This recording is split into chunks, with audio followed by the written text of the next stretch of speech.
కూర్చొనే మాట్లాడతాడు అంచి తిరుక్కుంటే మాట్లాడాడు నువ్వు ఫ్లైట్ ఫ్లైట్ ఎక్కినావు ఆడ పోయినావు టూరిజం ప్లేస్కి పోయినావు ఆ టూరిజం గురించి ఎక్స్ప్లెయిన్ చేస్తున్నావు నీకు ఇదంతా ఒక 2 గంటలు 3 గంటల పని నీకు ఇంట్లో ఒక 2-3 పాటలు వచ్చేసేస్తాయి సో మనోడు కూర్చొని చేసే పని ఇదంతా పని కాదు ఇప్పుడు నాన్ వెజ్ గాడు ఏమన్నాడంటే ఈ ఆడియో ఉంది నా దగ్గర ఎక్కడ వినిపించలేదు ఇది ఇప్పుడు నీకు వినిపిస్తా నీకు ఫోన్ ఇస్తా నీ మైక్ దగ్గర పెట్టుకొని వాయిస్ వాందేనా కాదా ఏమన్నా ఇలా ఏఐ యాప్ యూజ్ చేసి ఏమన్నా మాట్లాడినరా అనేది నువ్వు పసి కట్టుకో నాకేం ప్రాబ్లం లేదు నేను ఎవరెస్ట్ కోసం దాచుకున్న మనీ అయితే ఉంది సో అదైతే ఎవరెస్ట్ ఎక్కలేదు కాబట్టి ట్రావెలింగ్ సరిపోతుంది ఒక 2 years కూర్చొని నేను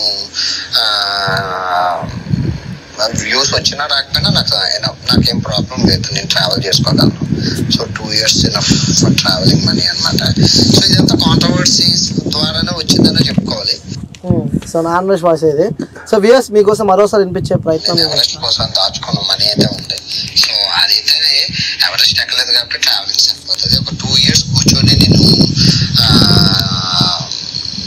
వ్యూస్ వచ్చినా రాకపోయినా నాకేం ప్రాబ్లం లేదు నేను ట్రావెల్ చేసుకోగలను so 2 years enough for travelling money అనమాట సో ఇదంతా కాంట్రవర్సీస్ ద్వారానే వచ్చిందనే చెప్పుకోవాలి వాని నోటితో చెప్తుండే కదన్నా ఆడు ఇట్లా 5,000 ఇట్లా పీ తీసి ఆ పీని ఇట్లా నోట్లో పెట్టుకునే నోటితోనే చెప్తుండు కదా ఆ పీతి నోటితోనే చెప్తుండు కదా కాంట్రవర్సీ ద్వారా సంపాదించినటువంటి డబ్బే స్వయంగా అతనే చెప్తున్నాడు కాంట్రవర్సీ ద్వారా సంపాదించినటువంటి డబ్బు నువ్వు తింటున్నావు ఈరోజు నీ సావు ఎట్లుంటది అని అంటే ప్రపంచంలోనే కని బిని ఎరగని ఒక సావు అనేది నువ్వు చేస్తావు ఒకరి తల్లిని క్యాన్సర్ వచ్చింది అని చెప్పి ఇష్టమున్న మాటలు అన్నాడు వాళ్ళ తల్లికి క్యాన్సర్ వచ్చింది బ్రెయిన్ క్యాన్సర్ వచ్చింది సో అందుకే ఇట్లా సంపాదిస్తుండే అనేసి మరి మీ అమ్మకి ఏమొచ్చింది మీ అమ్మ మంచిగానే ఉన్నది కదా కాంట్రవర్సీలు చేసి సంపాదించేది అవసరం ఉందా అంటే ఒకరిని కాంట్రవర్సీ అంటే ఏంటి అన్న ఒకరిని పొట్ట కొట్టి సంపాదిస్తున్నా అన్నట్టే కదా కాంట్రవర్సీ డెఫినేషన్ తెలుసుకోండి గూగుల్కి వెళ్ళండి దాని మీనింగ్ అనేది కొట్టండి వచ్చేసేస్తుంది క్లియర్ కట్గా ఆ పీతి నోటితోనే చెప్తుండే కదా కాంట్రవర్సీ చేసి సంపాదిస్తున్నటువంటి సొమ్ము భయ్యా సన్నీ యాదవ్ మీద 5-6 వీడియోల దాకా పెట్టిండు దాని మీద 8 నుంచి 10 లక్షల రూపాయల దాకా వచ్చినాయి పైసలు ఒక్కొక్కటి మిలియన్స్లో వ్యూస్ ఉన్నాయి దాదాపు 10 లక్షలు భయ్యా Sunny Yadav direct open challenge చేసిండు నేను నీ మీద చేసిన కాంట్రవర్సీకి నేను విత్ ప్రూఫ్లు చూపించుకుంటా ఆ మనీ అనేది వృద్ధాప్షన్కి కానీ గుడ్డి వాళ్ళకు కుంటి వాళ్ళకి ఎవరికన్నా కానీ నేను డబ్బులు డొనేట్ చేస్తాను నీ నువ్వు కూడా డొనేట్ చేయాల్సిందే అని చెప్పిండు సో ఛాలెంజ్ యాక్సెప్ట్ చేస్తే చేయమని కాంట్రవర్సీ మీద వచ్చిన డబ్బు నాకు వద్దురా బాబు నేను అట్లా సంపాదించుకోలేని ప్రూవ్ చేసుకోవాలి అని అనుకుంటే వాయిస్ అయితే పెట్టేస్తాం మరి నేను లేదురా బాబు నేను కాంట్రవర్సీలు దాన్ని సంపాదించలేదు నేను కష్టపడి సంపాదించిన అంటే గనక ఈ కాంట్రవర్సీ మీద వచ్చిన డబ్బంతా డొనేట్ చేసేసి ఓపెన్ ఛాలెంజ్ మొన్న 301 డైరీస్ లో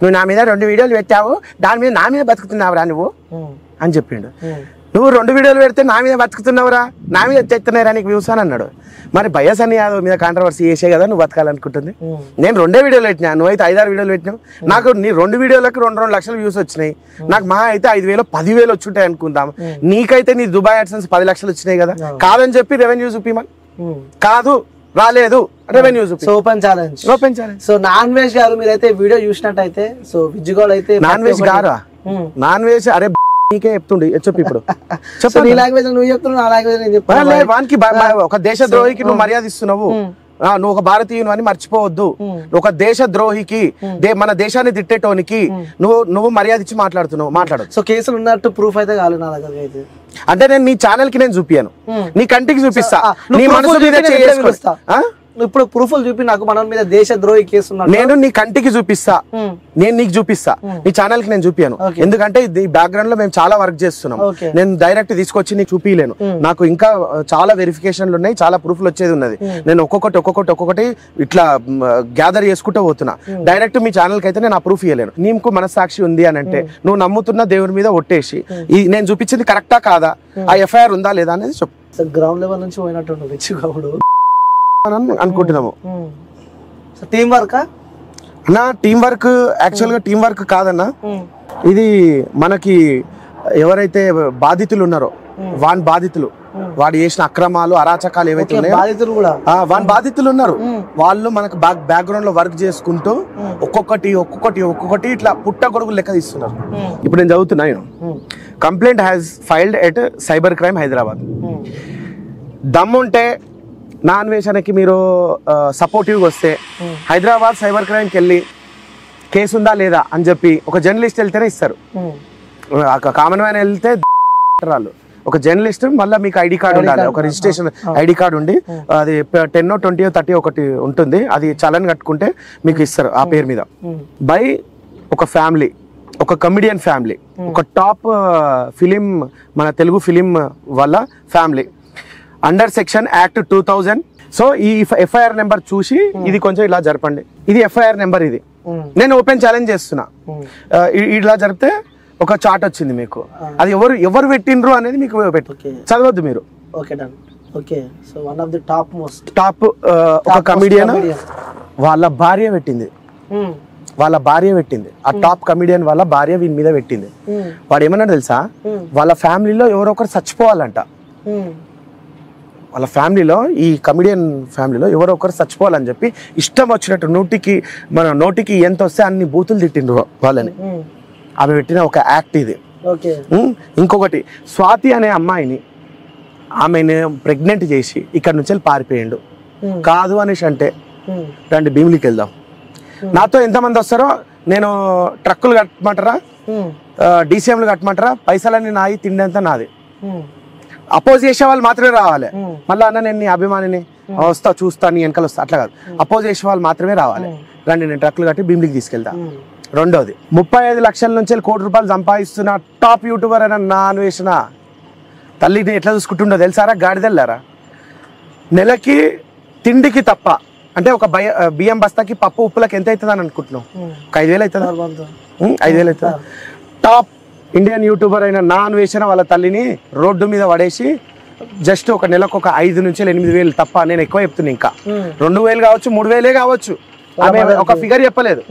వాళ్ళ మమ్మీ ఏమని చెప్పింది తెలుసా, నాకు డబ్బులు పంపించాడు, నాకు డబ్బా ఫోన్ ఇచ్చిండు, చిన్న డబ్బా ఫోన్ ఇచ్చిండు, నేను 60 ఏళ్ళు ఉంటా, 3 సంవత్సరాల నుంచి ఇండియాకి రాలేదు, నాకు కేవలం తిండికి తప్ప లక్షలు ఏం పంపాడు సొంత తల్లికి. నేను నిన్న ఒక క్వశ్చన్ అడుగుతున్నా బ్రో, నువ్వు ఒక ప్యాకేజ్ తీసుకున్నావు, ఒక అమెరికాలో నీకు ఒక జాబ్ వచ్చింది, ఒక ప్యాకేజ్ వచ్చింది, మంత్లీ 50 lakhs ని మంత్లీ 50 lakhs. నువ్వు ఎంత ఎంజాయ్ చేస్తావు, ఎంత తాగుతావు, ఎంత తింటావు, ఎంత పంపిస్తావు? మ్యారీడా నువ్వు మ్యారీడా? ఆడు కూడా అన్మ్యారీడ్. సో పంపిస్తా, మాక్సిమం హాఫ్ అమౌంట్ ఇంటికి పంపిస్తాను నేను. సో అక్కడ ఎంజాయ్మెంట్ అయిపోతే మినిమం ఒక 20 lakhs పంపిస్తాను ఇంటికి. ఒక 60% ఉంచుకొని ఒక 40% అంటే నీకు 50 లక్షలు వస్తే నువ్వు 20 లక్షలు పంపిస్తా అంటున్నావు, కనీసం 20,000 కూడా పంపిస్తలేడు. ఇది ట్రూత్, ఇది మీరు ఎలిగేషన్ అనుకోండి, నేను చేసే ఎలిగేషన్ అనుకోండి, నా దగ్గర ప్రూఫ్ ఉంది. అవును ప్రూఫ్. ఓకే, నీకు నెలకు పైసలు ఇస్తాడా, ఎంత పంపిస్తాడమ్మా? సొంత ఇల్లు ఎందుకు అమ్ముకుండు నాన్ వేష బ్రో, సొంత ఇల్లు లక్షలు సంపాదించుకుంటా భీమిలీలో సొంత ఇల్లు ఎందుకు అమ్ముకోవాల్సి వచ్చింది? ఎందుకంటే స్వాతి అనే అమ్మాయి కేసు పెట్టింది కదా ఈ ముండా కొడుకు మీద, ఆమె టార్చర్ తట్టుకోలేక ఆ కౌన్సిల్ కాల్ చేసి వేరే దగ్గరికి వెళ్ళిపోయాను. అదే భీమిలీలోనే ఉన్నారు, వేరే దగ్గరికి వెళ్ళిపోయాను. నేను ఎలిగేషన్ చేస్తున్నది కాదని ప్రూవ్ చేసుకోమానండి, నేను అంటున్నా కదా, నేను నా నోటికి వచ్చింది అంటున్నా అనుకోర్రిగా, కాదని ప్రూవ్ చేయమన్నారు. ప్రతిదీ కూడా ప్రూఫ్ ఉంది, కాదని ప్రూఫ్ చేయమన్నాడు నా అన్వేష్ కానీ, లేకపోతే వాన్ తరపున వచ్చే ఈ బిచ్చగాళ్ళు ఎవరైతే వాళ్ళని ప్రూవ్ చేయమని చెప్పారు. ఓకే, చాలా గట్టి ఫిక్స్ అయినట్టున్నారు అన్నవాడు భారతదేశాన్ని తిట్టినందుకు. ఇప్పుడు వాడు ఎక్కడున్నా సరే మన భారతదేశంలో పుట్టి అన్న మంచి మహనీయులే మన భారతదేశ గొప్పతనాన్ని గురించి బయటలో చెప్పిన. నీకు తెలుసా మన ఇండియాలో పుట్టిన కొంతమంది యువత కొన్ని పెద్ద రంగాలలో సీఈఓలు ఉన్నారు. నీకైతే తెలుసు నువ్వు చదువుకున్నా. మరి నువ్వు ఒక పిచ్చోని తిట్టేందుకు ఒక గొప్పని పొగడొచ్చు కదా. మన భారతదేశాన్ని భరత భూమిని నువ్వు కించపరచాలని ఒక పిచ్చోని చూపించి మీరందరూ ఇట్లనే ఉంటారా అని అంటున్నావు. నేను కాదు, ఇగో ఇట్లా కూడా ఉన్నారు అని చెప్తున్నా. మరి నీకు అట్లా రావాలి కదా. హిందువు గుళ్ళంటే నాన్ వేషానికి ఎక్కడో కాలుతుంది. వాడు నాస్తికుడు. వాడు దేవుడు వాడు ఏ దేవుడిని నమ్ముతాడో నేను చెప్పాను. మన దేవుళ్ళు అంటే వానికి కుళ్ళు కుతంత్రం, వానికి ప్రూఫ్ చూపిమంటావు. సో ప్రతిదీ ప్రూఫ్ పెట్టుకున్నారు. నువ్వు హిందువా, ముస్లిమా, క్రిస్టియనా? నేను హిందూ. శివుని పూజిస్తారా? శివుడు సో ప్రతిదీ పూజిస్తాను. దేవుని గుళ్ళోకి పోతే లింగాన్ని పట్టుకోవాలనుకుంటే చెప్పులు వేసుకొని పట్టుకుంటావా? చెప్పులు ఇప్పి కాళ్ళు కడుక్కొని పోయి కట్టుకుంటావా? కాళ్ళు కడుక్కొని చెప్పులు ఇప్పి పోయి కడుక్కుంటారు. ఆఫ్ కోర్స్ అందరూ అదే చేస్తారు కదా. ఓకే, ఒక్క స్క్రీన్ షాట్ చూపిస్తా ఖాళీ. నువ్వు చదువుకున్నావు కదా, మనస్సాక్షిగా నాకేం సపోర్ట్ చేయాల్సిన అవసరం లేదు. సపోర్ట్ నువ్వు చేయవు, ఎందుకంటే నువ్వు మధ్యవర్తిగా వచ్చినావు, నువ్వు ఒక జర్నలిస్ట్ కాబట్టి. ఇది ఏ మార్ఫింగ్ కాదా కూడా నాకు చెప్పాలి. నువ్వు నేను చెప్తా, 100% చెప్తా, వాస్తవాలు చెప్తాను. చూపి, మీ కెమెరామ్యాన్ కి కూడా చూపి. ఓకే, అది లింగమేనా? లింగమే. అది వీడియోలోకి స్క్రీన్ షాట్ కొట్టినలే. నువ్వు ఒకవేళ ఏ మార్ఫింగ్ అని అన్నావు అనుకో, నేను వీడియో చూపిస్తాను. ఈ గొల్లిగాడు, సో వ్యూయర్స్ చూడొచ్చు, ఈ గొల్లిగాడు నాకు పంపిస్తాను, మీకు స్క్రీన్ మీద వేస్తాడు అన్న. ఒకవేళ జూమ్ చేసేది ఉంటే జూమ్ చేయి. ఇల్లు ఈ వేస్ట్ నా చెత్తగాడు, భారతదేశానికి వీని వల్ల రూపాయి ప్రాఫిట్ లేదు. వీడు సంపాదించే యాడ్సెన్స్ మొత్తం దుబాయ్ది. ఏమన్నా వాళ్ళ ట్యాక్స్ జీరో, అది కూడా చెప్తున్నా. వాళ్ళ ట్యాక్స్ జీరో, మన ట్యాక్స్ అనేది 18% 12% ఉంది. మనకు యూట్యూబ్ నుంచి వచ్చే రెవెన్యూకి 12% ఆల్రెడీ తీసుకొని వస్తుంది అనమాట. వీడు సంపాదించేది దుబాయ్ కాబట్టి మన ఇండియాకి వీడి వల్ల రూపాయి కూడా రావట్లేదు. ఓకే, వీడు చూసిండ్రు కదా, చెప్పులు వేసుకొని శివలింగాన్ని ముట్టుకున్నాడు. నేను హిందువులకు ఒకటే చెప్తున్నాను, వీడు జెన్యున్ కాదు బ్రో. నా దగ్గర అన్ని ప్రూఫ్లు ఉన్నాయి. నేను ఒక స్టాండ్ తీసుకున్నాను. నాకు సపోర్ట్ చేస్తేనేమో చేయండి, చేయకపోతే నేనేం బాధపడను. నేను సింగిల్గా కూడా కొట్లాడతా. వీడు పెద్ద తల్లిని అవమానించినటువంటి లుచ్చాగాడు. నీ డేట్ ఆఫ్ బర్త్ ఉంటుంది కదా, బర్త్. ఒక వ్యక్తి ఉన్నాడు, ఒక వ్యక్తి పుట్టిండు. వాడు ఏం సాధించిండో సాధించలేడో తెలియదు. వాడు పుట్టికని ఎవరో అవమానించారు. మీ అయ్యా మీ అమ్మని మంచిగా గట్టిగా తినవరాను అని అంటామా? ఎవరేమో బర్త్డే ఫ్రెండ్ది, కేక్ కటింగ్ పార్టీ నడుస్తుంది, అయ్యా మంచి పుట్టినాను అని అంటామా? వీడు డైరెక్ట్ చెప్పిండు, మా అయ్యా అమ్మలు ఆపుకోలేక మింగిలైతే నేను పుట్టానండి అని చెప్పిండు. మనకి ఎథిక్స్ లేవు. చెప్తారు ఎవరైనా? ఇప్పుడు బయటికి ఎట్లా పోట్రే అవుతుంది అది? వాళ్ళ అయ్యా వాళ్ళ అమ్మని వానికి ఆ 10,000 వెళ్ళలేదు అనుకో, ఈమెకు ఫోన్ చేసి చెప్తిస్తుందా? అయిపోయింది. ఓకే, సో ఆ విధంగా తీసి పడేస్తున్నాం అంతే అన్న. మరి ఇంకేమి మీ వీడియో చూసినట్టయితే బోల్డ్ గానే కనిపిస్తాయి.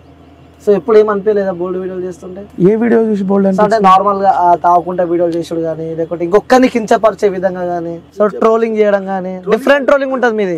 ట్రోలింగ్ అనేది క్యారీమినాటి కూడా చేస్తుండు. అపాయింట్మెంట్ తీసుకొని క్యారీమినాటిని కూడా అడుగు కావాలంటే. Indian top YouTube, one of the top YouTuber. 4 కోట్ల కన్నా ఎక్కువ ఫాలోవర్స్ ఉన్నారు ఓన్లీ యూట్యూబ్ లోనే. ఓకేనా? వన్ ఆఫ్ ద వింజో అంటే పార్ట్నర్షిప్ ఉంది అనుకుంటా, ప్రమోషన్ చేస్తాడు వింజో యాప్ గురించి. అది కూడా బెట్టింగ్ యాప్ అనమాట. సో ఆయన కూడా ట్రోలింగ్స్ చేస్తాడు. ట్రోలింగ్ అనేది యాక్సెప్టెడ్. ట్రోలింగ్ అనే పదం ఉంది కాబట్టి ట్రోలింగ్ అనేది యాక్సెప్టెడ్. అది చేయొచ్చు, ట్రోలింగ్ చేయొచ్చు మనం. సో దీంట్లో బూతులు నాన్ వెజిటేరియన్ కానీ తప్ప వేరే వాళ్ళని తిట్లే నేను. బూతులు అంటే ఇప్పుడు ఆడవాళ్ళు కూడా తిడుతున్నారు మరి. సో నేను దాని పెద్ద, నువ్వు చెప్పేదానికి పెద్ద ఎలివేషన్ తోని డిషుమ్ డిషుమ్ డిషుమ్ అనుకుంటా అయితే చెప్పలేను.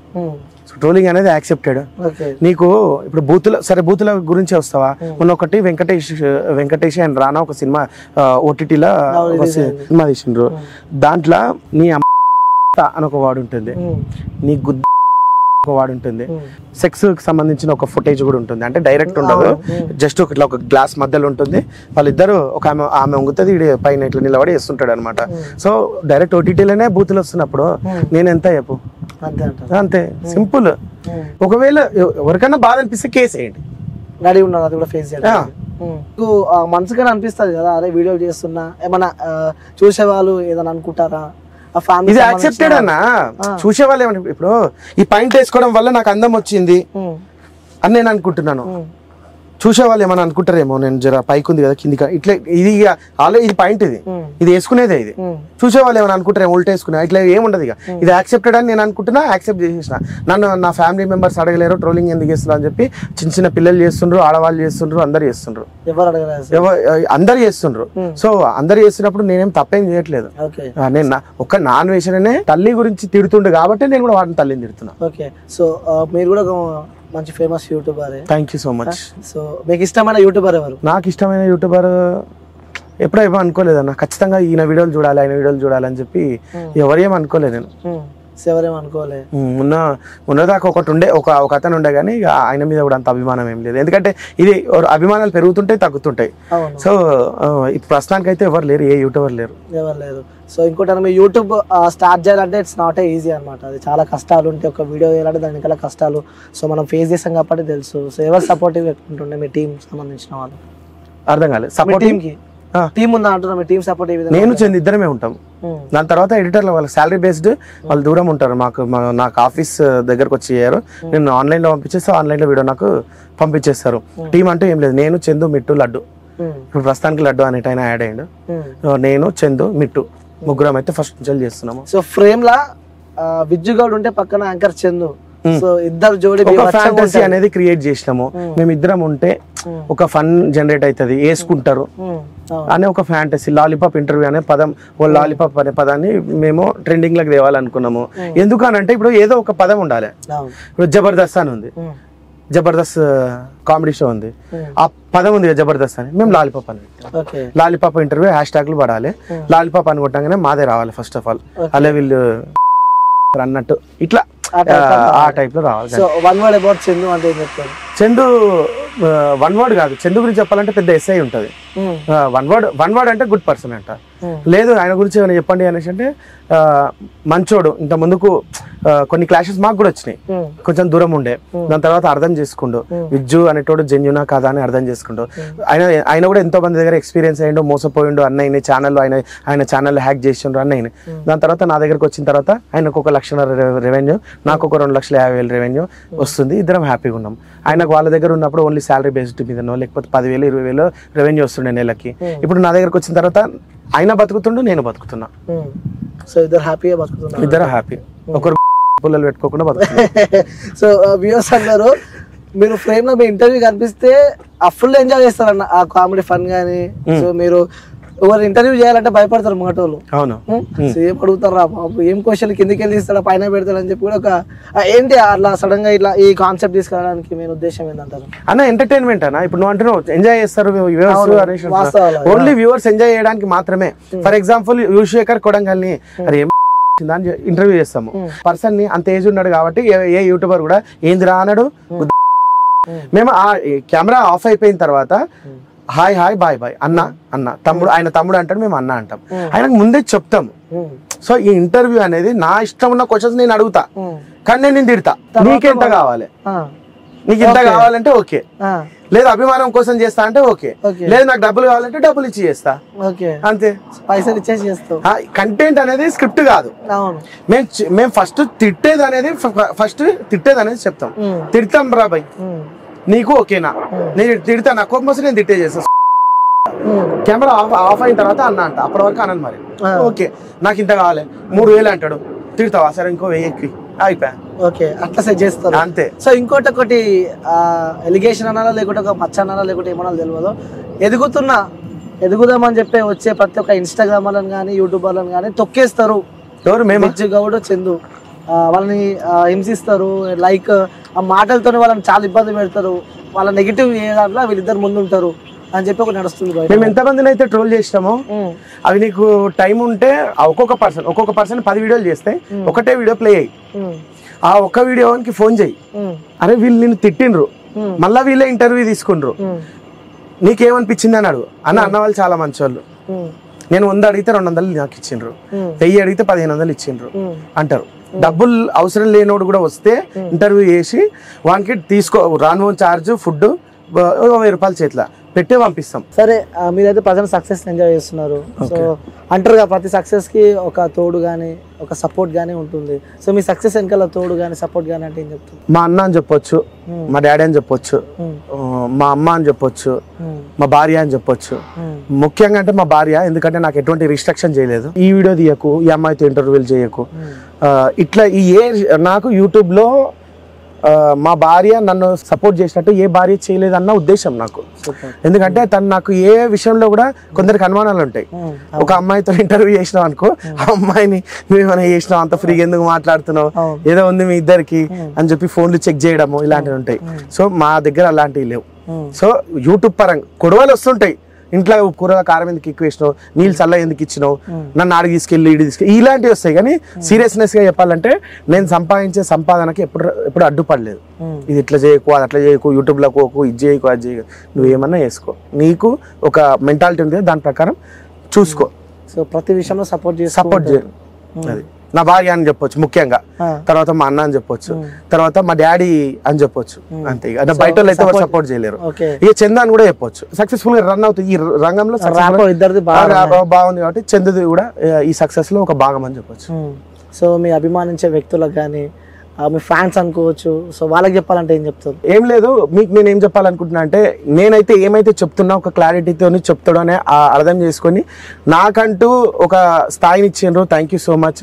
నా ఛానల్కి రిపోర్ట్లు కొట్టి తీసేద్దాము అనుకున్న టైంలో మీరు లైకులు కొట్టి సపోర్ట్ చేసిండ్రు, నాకు చాలా సపోర్ట్ చేసిండ్రు. మీరు నన్ను అర్థం చేసుకున్నారు, ఏ మాట అయినా క్లియర్ కట్గానే మాట్లాడతాడు అనే విధంగా నన్ను అర్థం చేసుకున్నందుకు చాలా థ్యాంక్స్. నేను పెద్ద ధనవంతుని అయితే, నాకు ఎంతమంది అయితే లక్షల సబ్స్క్రైబర్లు ఉన్నారో వాళ్ళందరికీ పైసలు వంచేంత ధనవంతుని కాదు. నీ మీద ఒక కుంటోనుకో గుడ్డోనుకో ఆఫ్ కెమెరాలో హెల్ప్ చేసే స్థాయి అయితే నాకు వచ్చింది. ఆన్ కెమెరాలో హెల్ప్ చేసి నెగిటివ్ అవ్వలేను. నేను సాయం చేస్తున్నా చూడండి అని చెప్పి ఒక చేతిలో ఫోన్ పట్టుకొని రికార్డ్ చేసి పెట్టాలంటే, ఒకప్పుడు కొన్ని చిన్న పెట్టినుండే, ఒక ముగ్గురికి వెన్నుపూసరి ఇరిగిన వాళ్ళకి ఒకరికి 5,000, ఒకరికి 10,000 అట్లా ఇచ్చిన. నిజం మనలో చాలా మంది ఏమనుకుంటారు తెలుసా, సహాయం చేద్దామని చేసే వాళ్ళు చాలా మంది ఉంటారు, వాళ్ళు కెమెరా ముందుకు వచ్చి చేయరు. కాకపోతే నిజమైన ఎవరికైతే చందాల్లో పైసలు వాళ్ళకి చెందితే చాలని అని అనుకుంటారు అనమాట. నాకు అమెరికా నుంచి కూడా స్పాన్సర్షిప్ ఇచ్చిండ్రు, వీళ్ళకి దాన ధర్మాలు చెయ్యి అనేసి. కానీ ఇక్కడ ఏమవుతుంది అంటే, నేను తీసుకున్నాను అనుకో, రేపు పొద్దున నేను ఒక మెసేజ్కి రిప్లై ఇవ్వలేదు అనుకో, వాళ్ళు నాకు ఆటోమేటిక్గా నెగిటివ్ అవుతారు.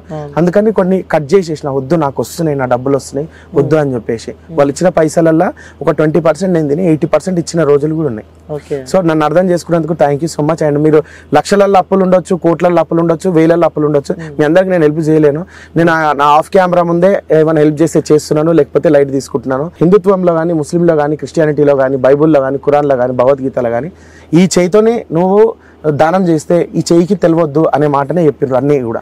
సో నేనైతే అదే మెయింటైన్ చేస్తున్నా. నన్ను అర్థం చేసుకున్నందుకు చాలా థ్యాంక్స్ అన్న. ప్రతి ఒక్కరికి ఒక డే ఉంటుంది, అరే నా లైఫ్ లో డే ఎందుకు వచ్చిందా అని చెప్పి బాధపడ్డ రోజులు కూడా ఉంటాయి. సూసైడ్ తప్ప ఏ రిగ్రెషన్ నా లైఫ్ లో లేదు. నేను ఎందుకు ఇట్లా చేసినా, ఏమైంది, అయ్యో అనవసరంగా నోరు జారినో, కాలు జారినో, చెయ్యి జారినో, అనవసరంగా వన్ తిట్టినో, అనవసరంగా వన్ కొట్టినో, ఏ లైఫ్లో పెద్ద రిగ్రెషన్స్ ఏవి లేవు. అదొక్కటి తప్ప క్రెడిట్ కార్డ్ యూజ్ చేసి కొంచెము అనవసరంగా ఇట్లా నాకు ఒక మచ్చ వచ్చిందన్న తప్ప ఇంకా లైఫ్లో నాకు ఏ రిగ్రెషన్ లేదు. నేను లవ్ మ్యారేజ్ చేసుకున్నప్పుడు కూడా చాలా అపోజిషన్స్ అయినప్పటికీ వాళ్ళు, మా అత్తగారు కూడా ఈరోజు నేనంటే చాలా అభిమానిస్తారు. వాళ్ళ సొంత చుట్టాలలో నేనంటే నాకు ఒక స్థాయి ఉంది. మా అత్తగారి సైడ్ కానీ, మా బొమ్మర్ది సైడ్ కానీ, చాలా చాలా కోట్ల పడిగెత్తినటువంటి ఆస్తులు ఉన్నటువంటి వ్యక్తులు నన్ను చాలా మంచిగా రిసీవ్ చేసుకుంటారు. నాకంటే ఒక స్థాయి ఇచ్చిండ్రు. నేను వస్తున్నా అంటే కూడా వాళ్ళు కొంచెం మంచిగా చూసుకుంటారు. ఇంకా మొత్తానికి మంచి హ్యాపీగా ఉంటారు. సో ఇంకోటి మీ ఫేవరెట్ హీరో ఎన్టీఆర్, ప్రభాస్, రామ్ చరణ్. అంటే ఒక్కరు లేరు, మరి ముగ్గురు అవుతున్నారు. జోయా ఉన్నది కదా, యానిమల్ జోయా, ఆ సినిమాలో సేమ్ అలాంటి అమ్మాయి నిన్న వచ్చి ఇంటర్వ్యూ తీసుకున్నా, సేమ్ ఆమె లెక్కనే ఉంటది అనమాట. ఆమె ఆ హీరోయిన్ నా ఫేవరెట్ హీరోయిన్. ఎందుకు ఇష్టం అంటే మంచిగా ఉంది కదా దగ్గర నుంచి తెలిసిస్తే అంతే.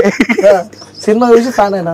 సినిమాలో హీరోయిన్ చూసి ఆమె లెక్కనే ఉంది ఇంకొక వ్యక్తి, ఈమె జోయా అని చెప్తున్నా కదా, ఆమెను ఇంటర్వ్యూ తీసుకున్నా కదా, ఆమె నాకు ఫేవరెట్ హీరోయిన్. నేను ఆమెను అభిమానిస్తున్నా, దగ్గర నుంచి చూసిన కాబట్టి మంచిగా ఉంది కాబట్టి అభిమానిస్తున్నా. హీరోని ఎందుకు అభిమానిస్తారు? మంచిగా యాక్టింగ్ చేస్తుండే కాబట్టి, క్యారెక్టర్ మంచిగా ఉంది కాబట్టి. హీరోయిన్ ఎందుకు అభిమానిస్తారు? అందం బాగుంది కాబట్టి. యాక్టింగ్ చూడాలి నాకు తెలియదు ఇక, నేను ఆడవాళ్ళ యాక్టింగ్ చూడను, ఫేస్ మాత్రమే, ఫేస్ అందంగా ఉంది అని. ఓకే అన్న, ఇప్పుడు అడిగే క్వశ్చన్ వాస్తవంగా నిజంగా ఆన్సర్ చెప్పాలి. సో పిజ్జిగోడ్ అంటే ఆల్మోస్ట్ ఏదైనా ముఖం మీద మాట్లాడతారని చెప్పి నేను అనుకుంటున్నా. సో మీ క్రష్ ఎవరు? అంటే క్రష్ అంటే స్కూల్ లైఫ్ లో క్రష్ అంటున్నాను. స్కూల్ లైఫ్ లో క్రష్, నా స్కూల్ లైఫ్ లో ఫ్రెండ్స్ సరిగ్గా లేరు. నేను ఫ్రెండ్షిప్ ఎక్కువ మెయింటైన్ చేయను. ఆల్రెడీ ఒక ఛానల్లో కూడా చెప్పిన, నాకు ఫ్రెండ్షిప్ లేరు. ఫ్రెండ్షిప్ ఎప్పుడైతే అవాయిడ్ చేస్తామో అప్పుడే లైఫ్ మీద నిజమైన ఇన్వాల్వ్మెంట్ వస్తుంది. ఫ్రెండ్స్ ఎంతమంది ఎక్కువ ఉంటే అంత లాసే తప్పించి ఎక్కువే ఉండదు. నిన్ను నీలా చూసేటోడు 2-3 కన్నా ఎక్కువ ఉండరు. నాకు అట్లా ఒక 3-4 కన్నా ఎక్కువ లేరు ఫ్రెండ్స్. సో క్రష్ అంటావా, ఇక నేను లైఫ్లో చాలా సీరియస్నెస్ మెయింటైన్ చేసేవాడిని. కెమెరా ముందు మాత్రమే ఫ్లట్టింగా లేకపోతే జోక్ చేయడమా, కామెడీ చేయడమా, ఎంటర్టైన్మెంట్ చేయడమా, కానీ నేను లైఫ్లో చాలా సీరియస్నెస్ మెయింటైన్ చేస్తాను. చిన్న గొడవలకు అసలు పోను, ఇన్వాల్వ్ అవ్వను, వదిలేసేట. వన్స్ గొడవలకు దిగినానంటే అంటే ఎప్పుడు దిగినానంటే అది అయిపోవాల్సిందే, తేలాల్సిందే అనే అటువంటి సీరియస్నెస్ మెయింటైన్ చేస్తా. సో నేను ఆడవాళ్ళ మీద బాగా క్రష్ పెట్టుకొని చేసింది అంత ఏం లేదు, అంత సిచ్యువేషనే లేదు. ఓకే, సో ఇండిపెండెంట్ గానే ఉంటారు. నేను కొంచెం సీరియస్నెస్ ఉంటా. సో చూసారు, లవ్ చేశారు, పెళ్లి చేసుకున్నారు, హ్యాపీ. నా ఇంటర్మీడియట్ లవ్ ఈ అమ్మాయి, ఎప్పుడైనా నేను పెళ్లి చేసుకున్న అమ్మాయి వచ్చేసి నా ఇంటర్మీడియట్ అమ్మాయి. తనను కూడా ఇంటర్మీడియట్ లవ్ చేయలేదు. తను 2 years ట్రావెలింగ్, మాది కో ఎడ్యుకేషన్ కాదు, వాళ్ళది వేరే బ్రాంచ్, మాది వేరే బ్రాంచ్, వాళ్ళది వేరే గ్రూప్, మాది వేరే గ్రూప్. తర్వాత ఇంజనీరింగ్లో కలిసినప్పుడు మాట్లాడుకొని మనకు సూటబుల్ అవుతుంది అని చెప్పి నేను ప్రపోజ్ చేసి పెళ్లి చేసుకుందాం అని చెప్తే ఆమె ఒక వారం 10 రోజులు టైం తీసుకొని విజ్జు గౌడ్ అని ఇప్పుడు నా యూట్యూబ్ ఛానల్ తెలుసు, కానీ విజయ్ అంటే ఆమెకు అర్థమైంది కాబట్టి నన్ను చేసుకుంది. ఇంటర్ క్యాస్ట్ మ్యారేజ్ అయినప్పటికీ కూడా పేరెంట్స్ని ఒప్పించి ఎదిరించి పెళ్లి చేసుకుంది. సో లవ్ మ్యారేజ్ అంటే ఏం చెప్తారు? లవ్ మ్యారేజ్ అంటే ఇగో నిజంగా చెప్పాలంటే మా భార్య చూస్తుంది, అందుకని నేను చెప్పా. మీ ఛానల్ చూపియలే కానీ ఇగో లవ్ చేసి మ్యారేజ్ చేసుకోకుర్రి ఇంత తెలుసా, అన్నం మీరే పెట్టుకోవాలి, కూర మీరే పెట్టుకోవాలి. ఇది చెప్తున్నా కదా, పెద్ద లొల్లు అవుతుంది మా ఇంట్లో, అయినా కానీ చెప్పాల్సి వస్తుంది. నీవు ఇంటికి రాగానే బాగా బయట తిరిగి ఎంజాయ్ చేస్తున్నావు అని అంటారు. నీకేమో బోలెడు టెన్షన్స్ ఉంటాయి. నువ్వు రాత్రి 12 గంటలకు రావాల్సి వస్తుంది. నువ్వు ఏ మీటింగ్ పోతావో ఏడికి పోతావో తెలియదు. నువ్వు బాగా తిరుగుతున్నావు, తింటున్నావు, చేస్తున్నావు అని అంటారు. అరే కూల్ అవ్వడానికి జనంతో పెగ్గో 2 పెగ్గులో 4 పెగ్గులు అంటే నేను కొంచెం ఎక్కువనే తాగుతా అనుకో, తాగుతాం టెన్షన్స్ మర్చిపోయి పడుకోవడానికి, నిద్ర సరిగ్గా రావడానికి. ఈ ఏజ్లో నిద్ర రావట్లేదు అంటే టెన్షన్స్ అట్లున్నాయి అన్నట్టు. నువ్వు ఇంటికి పోయినా అనుకో బాగా వస్తుంది బాడుకో అనుకుంటారు, అర్థమవుతుందా? సో లవ్ మ్యారేజ్ చేసుకోకూడదు, మాక్సిమం అవాయిడ్ చేయరు. ఒకవేళ లవ్ మ్యారేజ్ చేసుకోవాలనుకుంటే ఇక అన్నిటికీ సిద్ధం అయిపోండి. మీ భార్య కొట్టినా సరే అనేటట్టు అయితే లవ్ మ్యారేజ్ చేసుకోరు. ఇదే లవ్ మ్యారేజ్. అరేంజ్ మ్యారేజ్ అంటే మీ అత్తగారిని కానీ మీ అమ్మగారిని కానీ పట్టించుకోను, ఈమెను పెళ్లి చేసుకునే వాటి ఈమె మాటలే పట్టుకుంటాను, నా తల్లి మాటలు పట్టుకుంటాను, అంతవరకు ఉండు. ఆయన అరేంజ్ మ్యారేజ్ కూడా తల్లికి అత్తకి పడుతూనే ఉంటుంది. ఇక వద్దు పెళ్ళి వద్దని చెప్పాల్సి వస్తుంది, కానీ ఇక పెళ్ళి వద్దంటే బాగుండదు. మళ్ళీ నన్ను వేసుకో, అబ్బా బాగా నువ్వు పెళ్లి చేసుకో, మంచి 2 పిల్లలు గాను బాగుంటావు, మేము నా అమ్మని వేసుకోవద్దంటాం అని అంటారు. సో రెండింటికి వేరే వేరే ఫ్యాంటసీలు ఉన్నాయి. సో మొత్తానికి అయితే లైఫ్ మీద ఒక మంచి పట్టుతో ఉన్నాం అనమాట. నెక్స్ట్ ఏం చేయాలి ఏం కాదని చెప్పి అట్లా ఏం లేదన్న, అంత పట్టేం లేదు. ఇంకొక వారం రోజులు 10 రోజులు షెడ్యూల్, ఇంకో వారం రోజుల తర్వాత ఏంది ఇది చేద్దాం అది చేద్దాం అని తప్పించి అదృష్టం కలిసి రావాలి. మనం ఏం పని చేసినా కష్టం తోడై ఉండాలి, అదృష్టం కలిసి రావాలి. ఓకే, సో మీ లైఫ్ లో కూడా అద్భుతాలు కూడా మాతో షేర్ చేసుకున్నాం. మీ లైఫ్ లో అంటే ఎన్ని అడ్డంకులు వచ్చినా కూడా విజ్జు గౌడ్ అనే పర్సన్ ఇప్పుడు ఒక టాప్ యూట్యూబర్ లో ఉన్నాడని చెప్పి కూడా రుజువు చేసుకున్నాం. సో సూపర్ అన్న, థ్యాంక్ యూ. నువ్వు టాప్ యూట్యూబర్ అంటున్నావు, నేను టాప్ యూట్యూబర్ ఏం కాదు, చాలా మంది టాప్ యూట్యూబర్లు ఉన్నారు. నాకు తెలిసిన వాళ్ళలో, నా అభిమానించిన వాళ్ళల్లో నేను వాళ్ళ మనసులలో ఉంటే సరిపోతుంది. నన్ను ఎక్కడికన్నా పోతే చాలా మంది గుర్తుపడుతుంటారు. ఒక్కటే చాలు నాకు, ఆ గుర్తుపట్టడం కూడా సిగ్గు అనిపిస్తుంది. అరే గుర్తు